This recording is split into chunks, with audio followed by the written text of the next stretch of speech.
You want to see something cool? Watch this. Are you ready? It's going really slow. It's very cool. Watch. Okay, are you ready?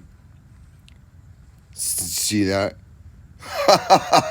What is up, crawler fans, RC enthusiasts, and social media surfers? I'm your boy Josh with TRX4M RC. And man, I'm sure hoping you're having a great freaking day. Look at this TRX4M Viper Slayer. Wow. Dude, so I really don't know what I'm going to do. I think, how about we do this? I'm going to list 10 of these guys. That's it, 10. I think I'm even going to do a special color scheme to identify these folks. Nasty, I don't know what it's going to be. So, but I'm going to only do 10 of these for right now. So why is that? It's because I am locked out of my drawing at the moment. I don't know. It won't load. And there was just a few little things that I wanted to try. And, really the biggest thing, I want to relocate the links to the shock position and make it wider. And so that's going to take a ton of work. And that was a ton of work with parts that I'd already made. So fortunately, I do have the BOA and the transmission skid. I've already made changes on the transmission skid. I think it's the way that I want it to be. I was able to do pretty much everything that I wanted to. There was only one thing that I wanted to add to the mounts front and rear, and that was places for tungsten weights to be mounted. Just little divots for the 1/2 ounce tungsten weights to be mounted. Right now, I'm running 2 1/4 ounces on the front axle and 1 ounce on the rear. So there's a spot for 1 ounce that's really easy, and it's freaking perfect. Nothing needs to be added. But on the outside of the front axle, on the outside of the BOA, I attached 1/2 ounce tungsten weights with just E6000, and they're just sitting there. So I wanted to make like a little spot for those, and maybe even hide them instead of where they are, get them even lower than being on top of the axle.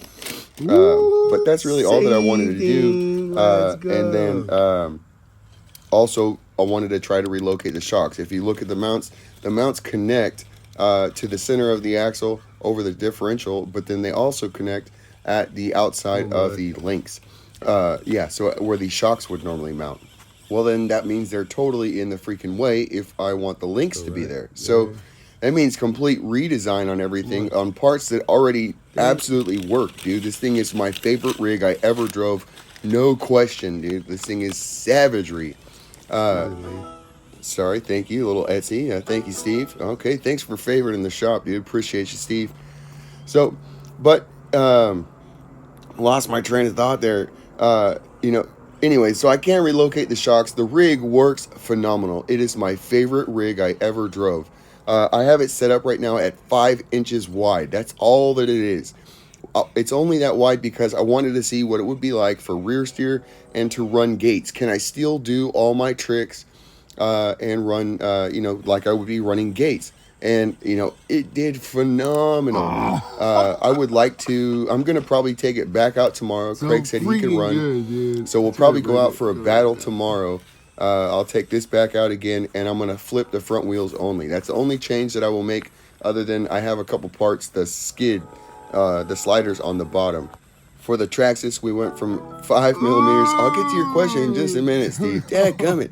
So for the Traxxas, it went from 5 millimeters to 7 millimeter spacers for the transmission, and it leaves the rail sharp and exposed even more. It's like that on all of them, but it leaves it more exposed where the rail's out and it's just sharp. It's not a flat side. It doesn't skid really well. Its transition's okay. It's not a corner or something, but it definitely can kind of dig in. And there's a gap. There's a hole there that things could kind of catch in. And so I wanted to make something to kind of fill that in. So that's what I did. You can kind of see it here. The pink ones, they're extra. That was the first version I did earlier. And but I have new ones that will go in there. And that's probably the only change I think that I made and will make.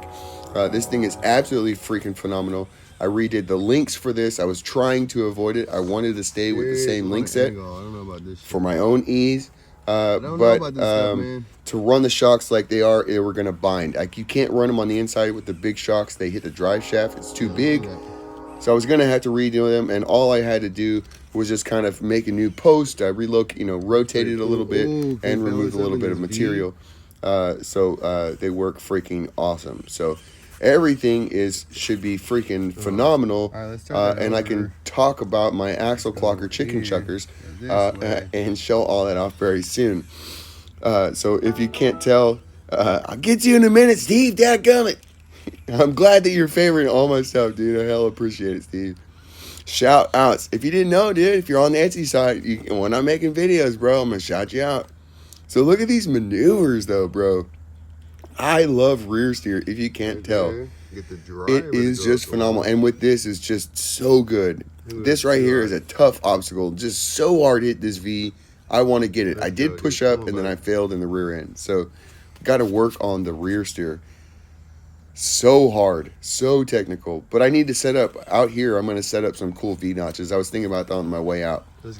Maybe I'll do that tomorrow and make some super cool, like, long V notches to practice straddling. Pretty freaking cool, dude. Quite an experience because you have two tires that as you rotate them, they're going to push up and down and do different things, and as they pressure, they're going to push in ways, and you're like, oh my gosh. If you want to overload your brain, just try it. Just try it. So I didn't get a final weight last night when I was weighting this guy out at this new width. But I think we're at like freaking 686, 700 grams-ish. Freaking crazy. So it was 686 was the number when it was when I had parts and stuff on the deal, just trying to see what I was going to run. But I never actually put it back on there once I put everything on. So I don't really know if that's how much it weighs, but it's close to 700 grams, dude. And you could definitely run it lighter if you ran it wider. You definitely could run a little bit lighter, and that's why I had to run all the tungsten. It's just because I was trying to make it run the range. And with a huge freaking motor, I have this thing up way high for belly clearance. So it can pull these ledges and stuff like this. It does struggle a little bit with the square edge, the like perfect 90. Wow. It doesn't really do that very well in this setup. I hope to show tomorrow that with just flipping the wheels and it will be 10 millimeters wider is what it will be, I think, something like that. So we're going to be up at like 5 3/8 wide, which is still not wide for a comp rig, dude, especially if you're only going to do that on your front end and the rear is only 5 inches. That's super narrow, dude. Like, should be an absolutely killer setup. I have been running gates in the backyard. Definitely feels so good, dude. It's nuts what it can do. But anyways, it took banding, it took whatever. And so, anyways, so 10 of these guys is what I'm going to make. And then you can count on, if you buy one of these TRXs, what makes it worth it. I'm going to be there to support it, dude, as long as you want to run it. I promise you. Ask anybody. $5, dude. I would appreciate any donations or hitting it more than once or whatever to pay for just more than shipping. But if you're going to pay for shipping, dude, I'll make sure that this thing stays running for you until you're ready to upgrade and swap to something else. And so this thing is killer. There's not a bad part on it. It's just that I want to try some other things. It's like the shock mount and whatever. I would like to see if I can get that a little bit like rotated just a little bit more and to run a little bit less banding. Just to maybe get it to flow. But these are all things that are going to come in a V2, and who knows how long it's going to actually be till I can get to something like that. It could be a long time. I just need to make sure that this thing is going to run without any more changes. And so I can't really make any changes on the parts without... I'm going to try again to open the program. I'm going to have to leave it overnight. Last time it died, even though it was plugged in. It just was plugged into... My iPad was plugged into a... just the charger wasn't enough to supply the load. It wasn't an iPad charger, so... It died. So, dadgummit, I'm going to try again. I've never had a drawing that didn't actually open. That was so dope, dude. Freaking part. Holy crap. Sometimes it's taken a long time. And so what happened is I actually combined 2 drawings that were already effed up and take forever to load. And I guess I left it. Yeah, I have to isolate my part. If I keep a part isolated, I can work on it. I can do everything. I can, swap between all the parts and just isolate it in, 30 seconds. But if it's not isolated when it loads, it takes hours. It's, I let it go for 4 hours the other day.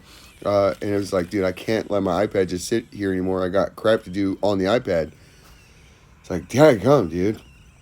Hella ruined my weekend, dude. Like, I was done with this. I should have been complete, well, it's probably a good thing because I would have been spending all this time and probably be getting even more behind on orders, and whatever, because I'm so caught up and it just F's me up when stuff like this happens. So, I don't need to redesign this thing. It's actually freaking phenomenal. But again, we're just going to do 10 of these because the number one reason is because it's brushed only. This runs, the front shock mount is actually connected to the motor. It is a brushed only setup. And I did run it. You can run it with these shocks underneath the motor. But I don't have necessary brushless shock mounts. Like, I made it work. I can make it work. You could make it work if you got skills. Look at this save right here, dude. Look at this. Oh my gosh. Rear steer for the freaking win, homie. So dope, dude. Pinch and turn up. Come on. So, that's basically the only reason. That's all it has to have to make it really available. So I'm going to make 10 of these. They're going to be the exact same as this. It is a long plus. It's, about 170 millimeters, maybe just less, 165. Not super duper long, but it's pretty freaking long. Definitely a monster, but with the rear steer, you could still run it on a table. You could run it. It's only 5 inches wide, so running 7-inch gates ain't going to be a problem. And it's just absolutely killer. I mean, my SCX24s, my long plus my long that I've been running, the White Viper, is 5 3/8. Oh wait, no, it's. This is what I need to learn, dude. 5 1/8, I think is what it was. So that's not killer, but I mean it's pretty freaking wide, dude. And I've got some of the other SCX24s up to almost 5.5. So this has a larger axle, and so we have no wheel scrub, very very low wheel scrub. It definitely is beneficial for running gates in this setup. So. But I want to see the difference, and if we can pull ledges and do more tricks with just by flipping the front wheels, what does that do? So stay tuned for that, and I said hopefully Craig will be able to come out and we'll battle out here. This is my favorite place to drive, dude. Because it has just constant gnar, bro. That's all that it is. Such a dope climb, bro. Oh my gosh. Did you see that? And watch the gracefulness on the way down. Watch this. So graceful, dude. I'm working on it. All right, so dude, I'm gonna come up with a color scheme for those 10 Vipers. They are brushed only. I recommend the Endura Pro. This setup is so freaking phenomenal. Oh my gosh, dude. And you could probably build it with the Endura Pro. Or the Endura ESC, which is now available for $21, and it's phenomenal, dude. I bet you it may even be better than this. I bet you it doesn't brown out. You could add 2 MOFO direct power black label ESCs or whatever they are. They're freaking $35 on Amazon. You cannot beat that, dude. That is nuts. So if you ran 2 servos, ran a 2S battery pack, we can run a BOA in the rear for that, and then a 3S pack in the front. I don't know. I'm surely the Enduro will run that. I don't know for sure. But on the front axle, dude. And there you go. Some little weight bias action, dude. Hell yeah. This thing is super heavy. It's going to take some weight to run it like this. Even wide, it's going to take weight to run it. It's just a huge, heavy motor and transmission, and it's up in the air in this. I know it's sitting forward, but still, it's so freaking heavy, dude. All right, let's just go up here. So as soon as I can, I look forward to building one with a Nano Beast.